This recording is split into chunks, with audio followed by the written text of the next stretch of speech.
मस्जिद स्थित श्रृंगार गौरी पर इलाहाबाद हाई कोर्ट ने बड़ा फैसला लिया है। ये फैसला भक्तों के हित में है, जिसे सुनकर भक्त और तर्कवादी बेहद खुश हो जाएंगे। दरअसल अब तक विवाद परिसर में वर्ष में एक बार पूजा की अनुमति थी, जिस पर श्रृंगार गौरी की नियमित पूजा के अधिकार की तर्क दिए जाने लगे। अब इस मामले में इलाहाबाद हाई कोर्ट ने बड़ा निर्णय लिया है, जो भक्तों के हित में है। इलाहाबाद हाई कोर्ट ने तर्कों के साथ अपना फैसला सुनाया है।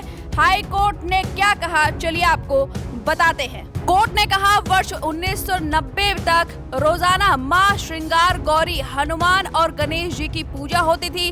बाद में वर्ष में एक बार पूजा की अनुमति दी गई, तो सरकार या स्थानीय प्रशासन रेगुलेशन से नियमित पूजा की व्यवस्था कर सकते हैं। इसका कानून से कोई संबंध नहीं है, यह प्रशासन और सरकार के स्तर का मामला है। हाईकोर्ट ने श्रृंगार गौरी के नियमित पूजा अधिकार मामले में जिला न्यायालय के आदेश को ही बरकरार रखा है, यानी कि अब नियमित रूप से पूजा करने की भक्तों को अनुमति मिलेगी। आगे न्यायमूर्ति जे मुनीर ने कहा, अंजुमन इंतजामिया मसाजिद कमेटी इसे वक्फ संपत्ति बता रही है। हिंदू पक्षकार वक्फ संपत्ति को कब्जे में सौंपने या स्वामित्व में लेने की बात अपने दीवानी मुकदमे में नहीं कर सकते।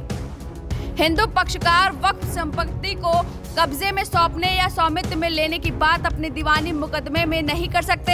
ऐसे में यह मामला केवल श्रृंगार गौरी की नियमित पूजा के अधिकार से जुड़ा है। इस मामले में वक्फ एक्ट 1995 की धारा 85 लागू नहीं होती। कोर्ट ने आगे कहा, 1993 में हिंदू समुदाय द्वारा श्रृंगार गौरी की पूजा रोकने के बाद कई वर्षों तक पूजा के लिए कानूनी कदम नहीं उठाया गया। फिर 2021 में हिंदू पक्षकारों को पूजा करने से रोक दिया गया।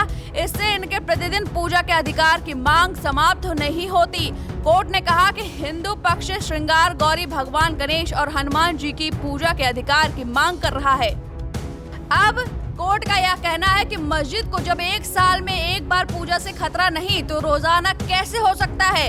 ज्ञानवापी केस में हाई कोर्ट की ये अहम टिप्पणी है।